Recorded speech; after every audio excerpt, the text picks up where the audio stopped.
बिस्मिल्लाहिर्रहमानिर्रहीम। अस्सलाम वालेकुम नाजरीन, आप यूट्यूब चैनल देख रहे हैं। मैं इमरान खान हूँ। नाजरीन, एक तो साजिश हुई है सुहेल अफरीदी के खिलाफ। पूरी कोशिश की गई कि सुहेल अफरीदी वादिय तीरा के मुतासरीन तक ना पहुंचे।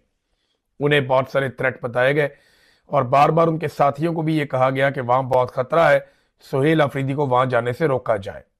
पहले तो पूरी कोशिश की गई, बाद में ये कहा गया जी मौसम खराब है, आपको हेलीकॉप्टर भी नहीं मिल सकता और वहां पे सिक्योरिटी के भी मसाइल है और जनाब जिम्मेदारी नहीं ली जाएगी। इस किस्म के पैगाम भी पहुंचाए गए। लेकिन उसके बावजूद सुहेल अफरीदी ने कहा जी हम तो जाएंगे, और उन्होंने अपनी इंतजामिया को अलर्ट होने का कहा और फिर वो चले गए। सुहेल अफरीदी जाकर वादिय तीरा के मुतासरीन से मिले, उनके मसाइल हल करने की यकीन दहानी करवाई और जितना वो मौके पर कर सकते थे उन्होंने वहां किया। अब उसके बाद प्रोपेगेंडा फैलाया जा रहा है कि जनाब बहुत सारा सिक्योरिटी और प्रोटोकॉल लेकर वो गए थे। लेकिन क्या सरफराज बुगटी कोयटा से बाहर जा सकता है? क्या सरफराज बुगटी इससे 4 गुना 6 गुना ज्यादा प्रोटोकॉल और गाड़ियां लेकर बलूचिस्तान में इस तरीके से जंगजदा इलाकों में जा सकता है? क्या इससे कम प्रोटोकॉल में मरियम नवाज पंजाब में घूम सकती है या कच्चे के इलाके में जा सकती है या मुराद अली शाह? तो ये भोंगियां मारना बंद करें। उसने जो करना था वो कर दिया। आपकी साजिश नाकाम हो गई। वो गया अपने लोगों के बीच में, उनके साथ जाके उसने बात की। ऑपरेशन तो वो रोक नहीं पा रहा क्योंकि ताकत के बलबूते पे बंदूक के साथ हो रहा है। तो सियासतदान के पास बंदूक तो नहीं होती, जबान होती है, कलम होता है, पार्लियामेंट होती है, अवामी ताकत होती है, अवामी आवाज होती है। वो उठाएगा जो वो कर सकता है। लेकिन उसने सरेंडर नहीं किया। वो गया और जाकर अपने लोगों के साथ खड़ा हुआ और इसका इंपैक्ट आएगा।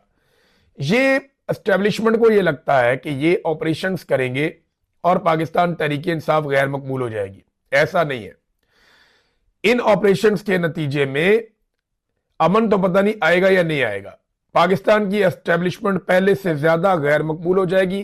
पाकिस्तान की अवाम और एस्टेब्लिशमेंट में फासले ज्यादा बढ़ जाएंगे अगर इन्होंने अवामी सियासी जमातों और जितने भी वहां पे स्टेक होल्डर्स हैं उन सबको एतमाद में ना लिया। तो ये होगा।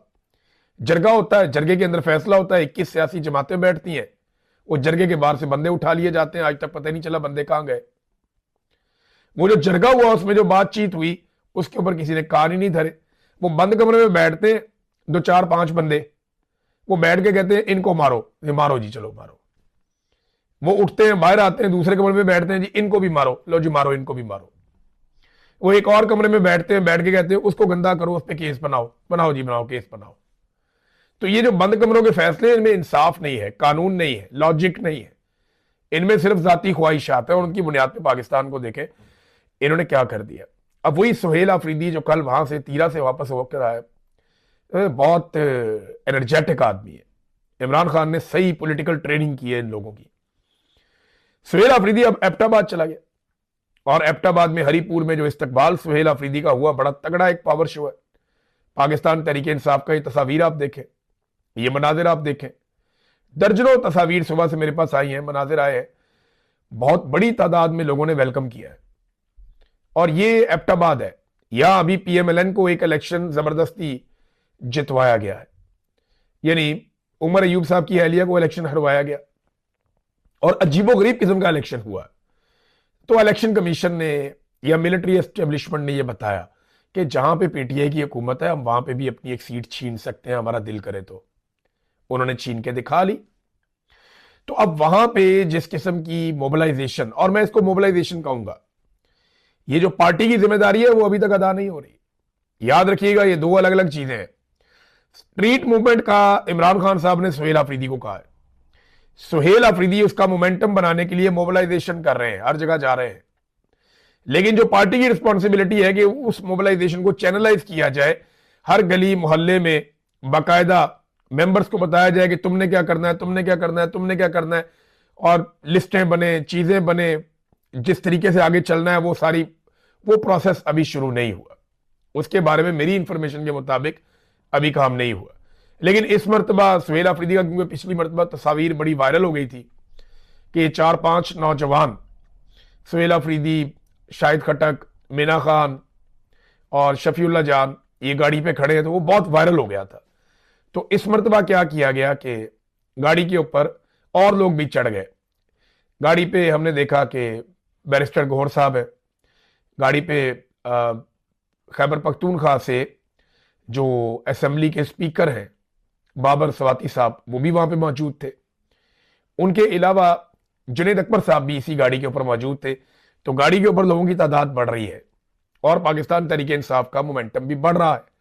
अब ये एहतजाजी तहरीक को किस नहज तक ले जाते हैं, ये आने वाले दिनों में आपको पता चलता जाएगा, क्योंकि मोबिलाइजेशन तो बहुत अच्छी हो रही है, लेकिन ग्राउंड के ऊपर जो अंदर काम होता है एक पॉलिटिकल पार्टी का, कि जो पॉलिटिकल पार्टी के ओहदेदारान जहां ग्रास रूट लेवल तक जाके टच करते हैं, वो कहां तक पहुंचा मामला, और वो जो प्लानिंग है वो कहां तक पहुंची, वहां पे अभी कोई ऐसी इतला नहीं है।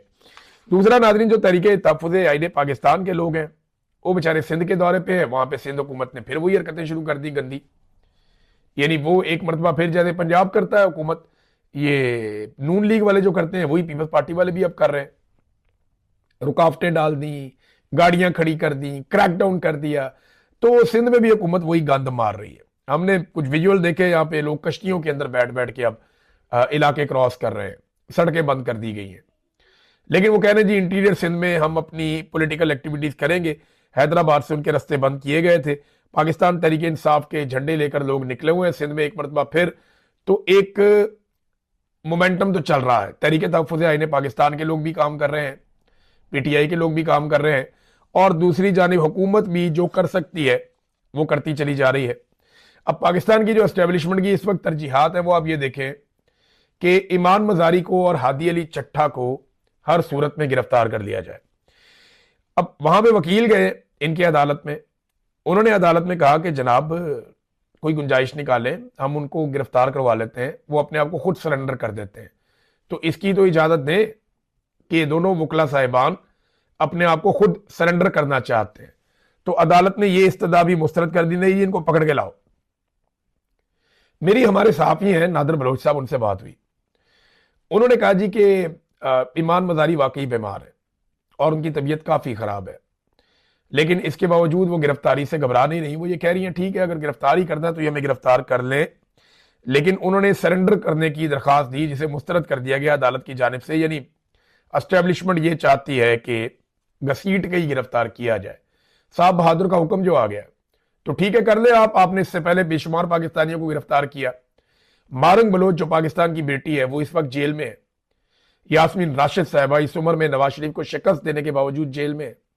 सनम जावेद और फलक जावेद दोनों बहनें, कसूर क्या उनका, वो सवाल उठाती हैं, वो दोनों भी जेल में हैं, आप उनको नहीं तोड़ पाए।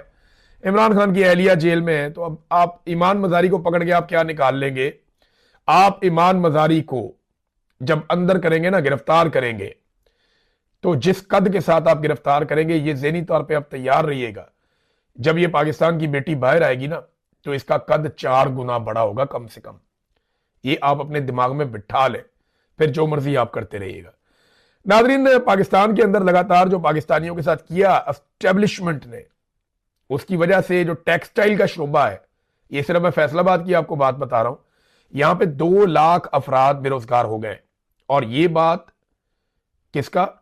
पाकिस्तान का वो मीडिया कर रहा है जो सरकारी मीडिया है, यानी जो वुजरा के अपने चैनल हैं वो बता रहे हैं कि जनाब टेक्सटाइल इंडस्ट्री मुकम्मल तौर पे पाकिस्तान की तबाह हो गई।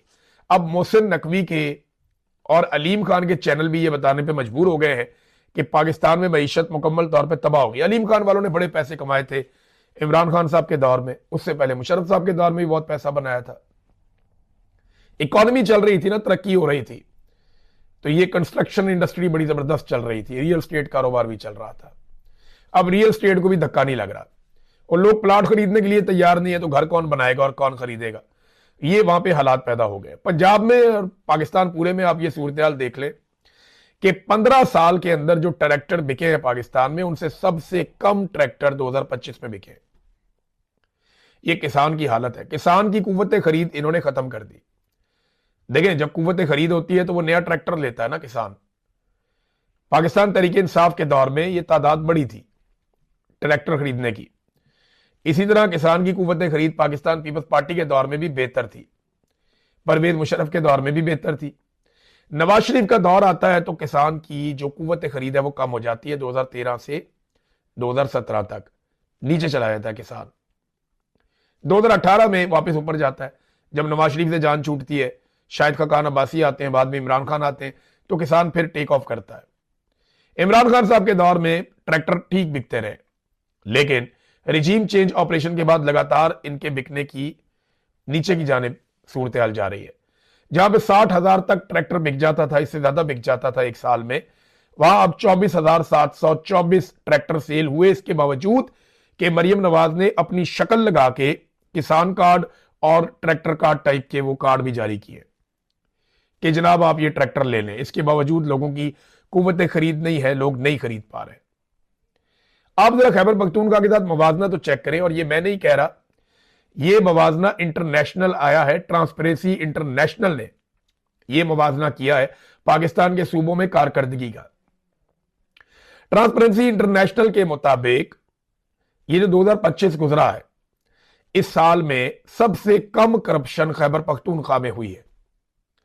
बलूचिस्तान में, सिंध में और पंजाब में खैबर पख्तूनख्वा की निस्बत ज्यादा करप्शन हुई है। तो सबसे कम करप्शन किसने की? खैबर पख्तूनख्वा में इमरान खान साहब की हुकूमत ने। आधा टाइम गंडापुर का था, बाकी टाइम जो है वो सुहेल अफरीदी का है। तो इन्होंने करप्शन सबसे कम की है। सबसे ज्यादा ग्रोथ कहां पे हुई, तरक्की किसने सबसे ज्यादा की? वो भी खैबर पख्तूनख्वा ने सबसे ज्यादा की है। यानी पंजाब से ज्यादा तरक्की कर रहा है, पंजाब से कम करप्शन कर रहा है ये खैबर पख्तूनख्वा है। हालांकि खैबर पख्तूनख्वा के ऊपर तजर्बात मुसल्लत किए हुए थे, ऑपरेशन कर दो, उधर ऑपरेशन कर दो, ये रोड बंद कर दो, उसको उठा के ले आओ, इसको उठा के ले जाओ, इसके वजीर आला पे पर्चा करवा दो, इसके वजीर पे पर्चा करवा दो, एंटी करप्शन को डंडा दिया हुआ कि तुम इसके ऊपर पर्चा दो, तुम उसके ऊपर पर्चा दो। किसी को काम नहीं करने दे रहे, रोजाना धमकी लगाते हैं हुकूमत गिरा देंगे।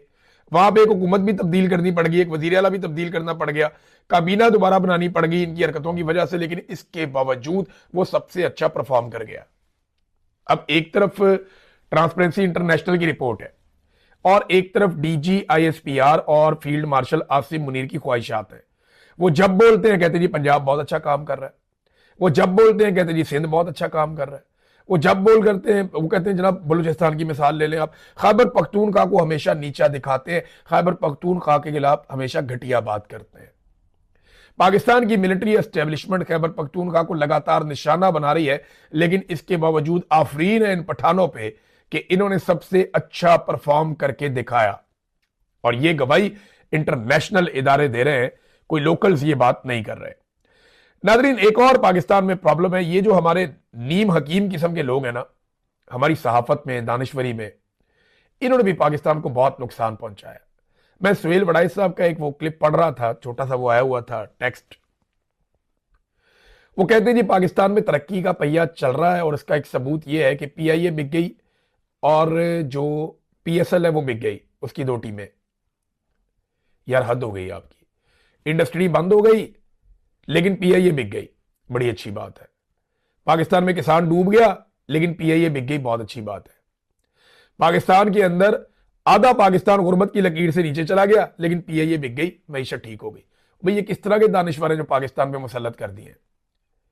ये तो बड़े लोगों के चमचे लगते हैं।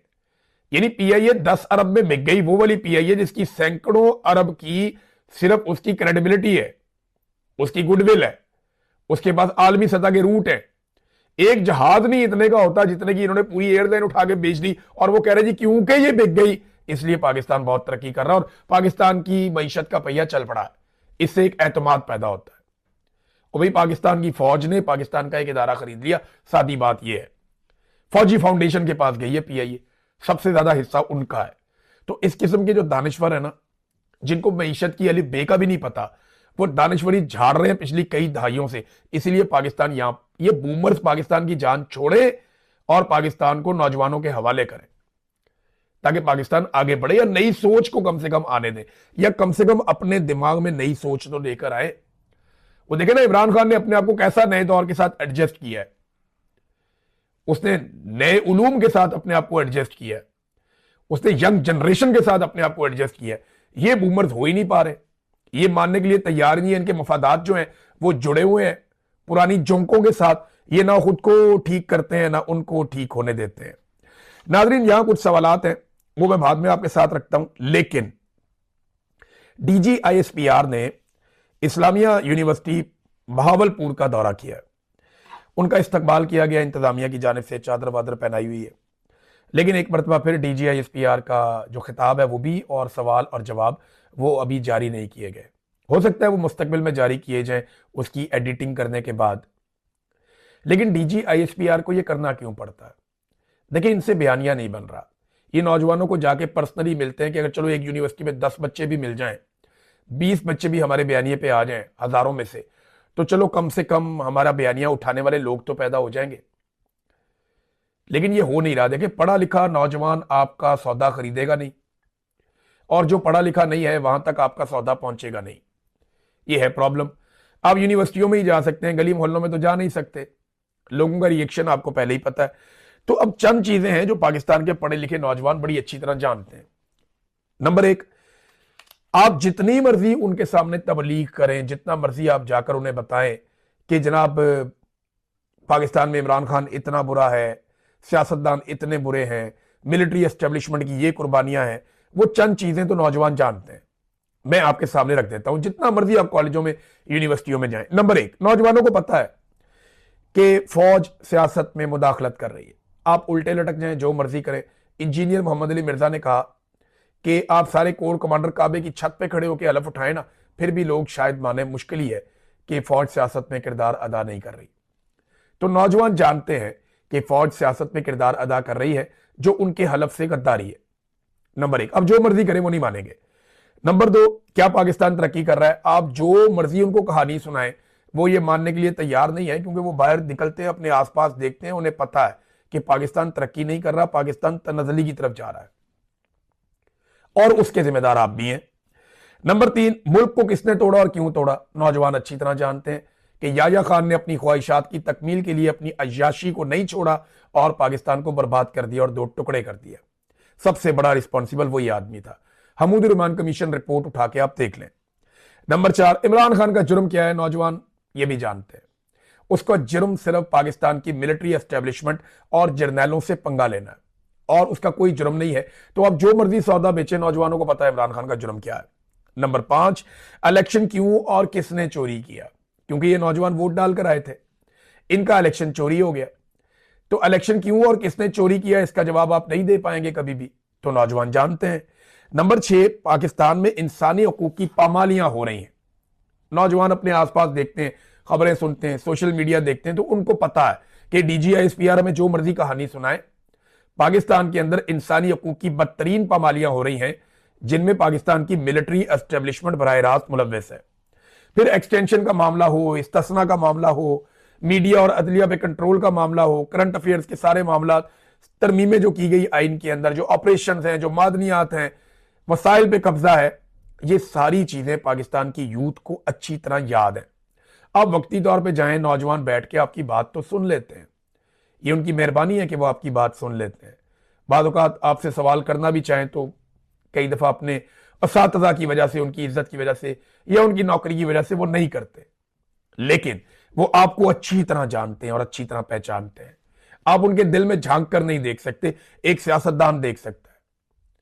कम से कम मेरी इंटरेक्शन तो बहुत होती है लोगों के साथ, मुझे पता है कि लोग आपको क्या कहते हैं।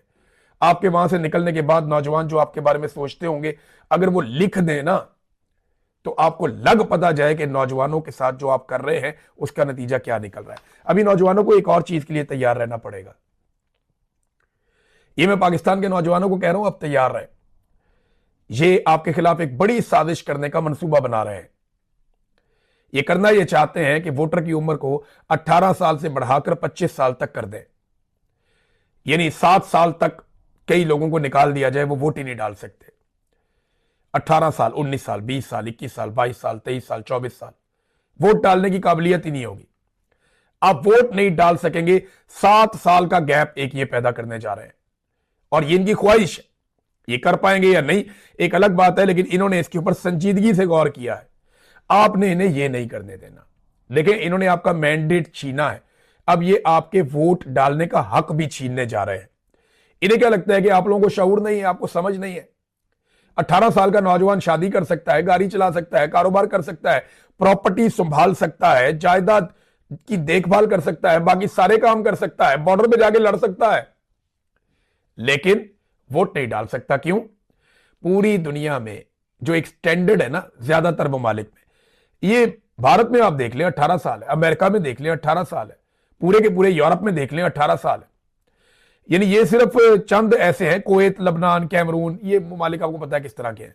तो यहां पे 21 साल 20 साल इन्होंने रखा हुआ है, वो 25 साल तो फॉर गॉड सेक यार। इमरान खान का खौफ इतना ज्यादा इन बूमर्स को कि ये 25 साल तक लेकर जाने का सोच रहे हैं। नौजवानों, आपने रुकना नहीं, आपने इसका मुकाबला करना है, आपने बाहर आ जाना है। आपका जमात किसी भी से भी ताल्लुक है, कोई भी पॉलिटिकल पार्टी, कोई भी ग्रुप है, आप इनके नाक में दम कीजिएगा अगर आपका वोट डालने का हक ये छीने, क्योंकि इससे वो लगभग 3 करोड़ वोटर्स को बाहर निकालना चाहते हैं। यानी अगले इलेक्शन में वो चाहते हैं कि 3-3.5 करोड़ वोटर ही बाहर निकल जाए जो वोट डाल सकता है। और इन्हें यह लगता है क्योंकि वो वोट इनके खिलाफ पड़ेगा। और नौजवान पाकिस्तान, यानी अगर DGSPR जाके ये बातचीत कर रहे हैं नौजवानों से, वही उनको आइडिया हो रहा है ना कि ये नहीं मानेंगे, निकालो इनको वोटर लिस्ट में से, इनका वोट डालने का हक छीन लो। भाई यहां पे यूके के अंदर इस वक्त ये फैसला हो रहा है, हुकूमत कर रही है कि वो वोटर की जो उम्र है वो 18 से 16 साल करने जा रहे हैं, कि 16 साल के नौजवान को भी, और दुनिया में कई जगहों पे 18 से 16 साल कर दिया गया कि 16 साल का नौजवान भी वोट डाल सकता है। आप यहां से 25 साल पे लेकर जा रहे हैं। क्या चाहते हैं कि आप पाकिस्तान में? तो ये नौजवानों, आपकी बहुत बड़ी तौहीन है जो ये करने का सोच रहे हैं। अगर ये करें तो छोड़ दें आप किस पॉलिटिकल पार्टी से, इनके नाक में दम कर दें, इनको बंदे का पुत्र बना दें कि ये कैसे हो सकता है भाई कि तुम हमसे वोट का हक ही छीन लो। अब तक के लिए इतने ही, अपना ख्याल रखिएगा, अपने इस चैनल का भी। अल्लाह हाफिज।